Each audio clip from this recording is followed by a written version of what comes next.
porque a Secretaria de Segurança Pública aqui de São Paulo está oferecendo uma recompensa por informações sobre o envolvido na morte de Vinícius Gritzbach, aquele que foi executado no Aeroporto Internacional de Guarulhos. Misael, como que é essa estratégia, né, da polícia, da Secretaria de Segurança Pública e quem ela quer encontrar? Bem-vindo. A SSP, a Secretaria de Segurança Pública, quer encontrar Cauê do Amaral. Bem-vindo, ou melhor, boa tarde, Evandro, boa tarde para todo mundo que acompanha o 3 em 1. A SSP oferece uma recompensa de R$50 mil por informações que levem ao primeiro identificado no caso Gritzbach. Ele se chama Cauê do Amaral Coelho e tem 29 anos. Ele seria o coautor e o olheiro aí dos criminosos, dos assassinos do delator Vinícius Gritzbach, esse assassinato que aconteceu no aeroporto de Guarulhos. A Justiça decretou a prisão temporária dele e agora oferece R$50 mil por informações para chegar nele. A investigação foi da seguinte maneira: o que descobriram sobre Cauê? Ele atuou como coautor, atuou como olheiro aí dos assassinos. Ele foi identificado por uma análise de câmeras de segurança, mais especificamente as câmeras de segurança que estavam no saguão do Terminal 2 do aeroporto de Guarulhos. Numa coletiva de imprensa mais cedo, Derrit, que é o Guilherme Derrit, secretário de Segurança Pública, disse que Cauê, ele aparece uma hora antes da chegada de Derrit ao aeroporto, ou melhor, da chegada de Gritzbach ao aeroporto. Segundos antes, o que aconteceu? Cauê Amaral, ele apontou literalmente o dedo, mostrando onde estava Gritzbach. Assim, os criminosos conseguiram identificar exatamente quem era ele, e aí a gente viu o que aconteceu, o assassinato do delator. O suspeito, o que a gente tem de informações a respeito dele, de passagens pela polícia, Cauê Amaral, ele já foi preso em 2022 por tráfico de drogas. Além disso, ele já se envolveu numa briga com um agente de trânsito. Em seguida, se declarou oficialmente um integrante do PCC. Vale lembrar que isso, a identificação de Cauê do Amaral não elimina a investigação que acontece em relação a policiais militares e civis que estão afastados e continuam sendo investigados neste caso. A operação feita pela SSP, a gente está aqui em frente ao DHPP, que é a delegacia. Essa operação começou hoje de manhã, foram 3 mandados de busca e apreensão e 1 de prisão temporária contra Cauê. O que chama a atenção é que a polícia foi até o local, não encontrou o Cauê, mas encontrou o irmão dele. O irmão dele disse que recebeu uma ligação do próprio Cauê falando que iriam prendê-lo, por isso ele fugiu. Ou seja, Cauê pode ter sido avisado, antes, ou viu a polícia antes, da chegada na casa dele. Isso ainda está sendo, é claro, investigado. E nessa coletiva de imprensa que aconteceu mais cedo, a polícia também disse que a maioria aí dos endereços suspeitos fica na Zona Norte, mas não deu mais notícias, mais informações, porque tudo corre em investigação. O Disque Denúncia é o 181, então a SSP, a Secretaria de Segurança Pública, oferecendo R$50 mil por informações que levem a Cauê do Amaral, o primeiro identificado no envolvimento aí, ele como coautor e olheiro no assassinato de Gritzbach, que seria um delator aí do PCC. Evandro? Muito obrigado pelas informações, viu, Misael Mainetti? Um ótimo trabalho para você. Já vamos jogar esse assunto para debate. Como é que você avalia a estratégia da SSP, hein, Piperno?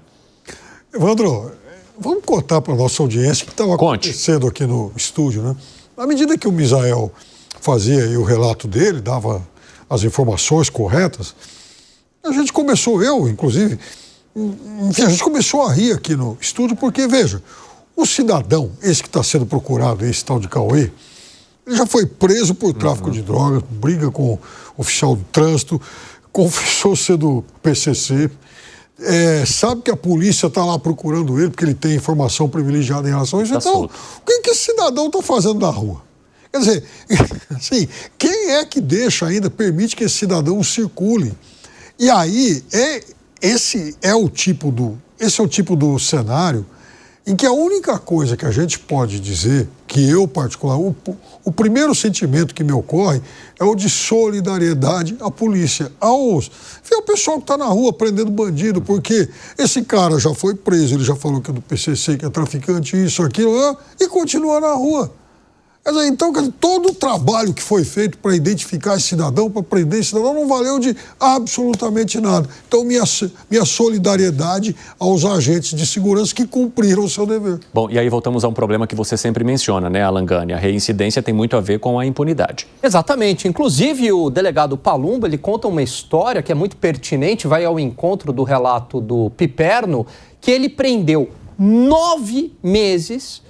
9 vezes um criminoso, e esse criminoso dava risada na frente dele, dos policiais, porque ele sabia que seria solto. Então é exatamente isso que está acontecendo, é a certeza da impunidade. Agora, resta saber quem é que vai ter a coragem de delatar o suspeito por R$50 mil, porque a gente viu o que aconteceu, né, com a vítima aí, o criminoso que morreu no aeroporto de Guarulhos, né? A polícia não consegue oferecer essa proteção. O que você acha, hein, seu Zé Maria Trindade, do pagamento de R$50 mil por informações? Isso pode funcionar nessa investigação da polícia para encontrar esse homem? Tem funcionado. Essa é uma lei relativamente nova, né? Eu acho que de 10 anos para cá, não tem muita certeza, a possibilidade do Estado, né, pagar por informação, coisa que já era muito comum em outros países, como os Estados Unidos. Isso me lembra uma frase famosa do filme Casablanca, né? Prendam os suspeitos de sempre. Ou seja, todos já são conhecidos da polícia, né? Já tem fotinha deles, já sabem onde mora, sabem onde frequenta, e é o que restou para a nossa segurança pública. Há um descasamento muito grande entre a operação do direito, ou seja, a justiça, e os operadores do dia a dia, ou seja, a polícia. É verdade essa história que o Palumbo contou aqui sobre prender uma mesma pessoa mais de uma vez. E digo mais, os policiais que nos abordam e que a gente conversa, diz o seguinte, que eles saem da delegacia por último do que o criminoso. Porque eles, os policiais, têm que ficar lá preenchendo relatórios, preenchendo não sei o quê, justificando, fazendo relatório e tal. E, às vezes, o que ele já aprendeu 8 vezes sai. Nesse processo aí, a gente vê que todos eram muito conhecidos da polícia, inclusive os colegas bandidos, os policiais sabem quem são. A corregedoria tem que abrir um espaço para os bons policiais mostrarem os maus colegas. Porque os maus colegas, eles ameaçam a instituição. E não pensem que todos os policiais tendem a esse lado. Não, não são. A maioria absoluta dos policiais é honesta. E tem alguns que não são. E eles colocam em risco os policiais honestos. Então, o vazamento de uma informação de uma operação é símbolo de risco para o que está na ponta da operação, por exemplo. Nesse caso aí, revela exatamente aí as entranhas de uma investigação de achaques, né? De achaques de prender, de mentiria um bandido, extorquir o bandido e soltá-lo de novo. Então, isso aí é mais do que um filme. Se fizer um filme com todo esse enredo, vão dizer, esse filme é exagerado. Fala, Sagré. Eu adoraria saber quem foi o juiz que soltou essa pessoa. Em 2022, estamos falando de 2 anos, talvez meses mais, meses menos, uma pessoa que confessa, eu sou do PCC. Isso claramente é para amedrentar aquele que está sendo o julgador. E aí vem a pergunta, alguém vai delatar alguém do PCC por R$50 mil? Eu acho que se alguém vê a pessoa, pode até ligar anonimamente e dizer, estou vendo essa pessoa que você está procurando aqui. E quem o senhor é para ganhar os R$50 mil? Não, não precisa não. É uma delação de graça. Eu estou compartilhando apenas essa informação. Ninguém vai querer colocar o carimbo aí dizendo, eu delatei uma pessoa do PCC. E eu vou mais longe. Eu acho que o único elo entre aqueles que dispararam com aquele que foi disparado é essa pessoa. Muito provavelmente, se isso funciona com o estilo do narcotráfico, quem vai procurar primeiro que a polícia vai ser aqueles que participaram do atentado, porque dessa forma evitam, queima de arquivo e a pessoa não vai conseguir linkar a quem ele dedurou para quem.